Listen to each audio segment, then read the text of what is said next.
আসসালামু আলাইকুম রহমতুল্লাহি বরকাতু। আলহামদুলিল্লাহ, আশা করি আপনারা প্রত্যেকে ভালো আছেন। তো সকলকে জানাচ্ছি শুভেচ্ছা এবং স্বাগতম। তো এটা একটি দেশি গাভী থেকে আসছে আপনার ফ্রিজিয়ান ক্রসের যে বাচ্চাটা, দেখেন কত সুন্দর বাচ্চা। তো বাচ্চাটি অত্যন্ত সুন্দর। তো খামারিও সন্তুষ্ট বাচ্চাটি পেয়ে। তো বাচ্চা এটি একটি বকনা বাচ্চা। এটা বয়স আপনার 10-15 দিন হবে। তো আমরা আপনাদেরকে বাচ্চা দিয়ে খুব উপকৃত, সন্তুষ্ট।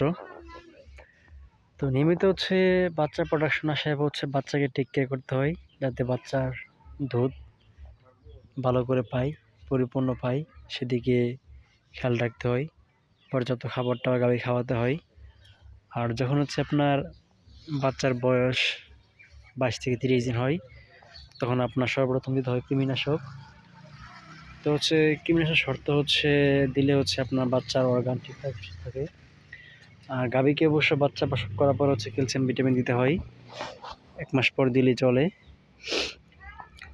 তো প্রত্যেকে ভালো থাকবেন, দোয়া রাখবেন। আসসালামু আলাইকুম রহমতুল্লাহি বরকাতুহু।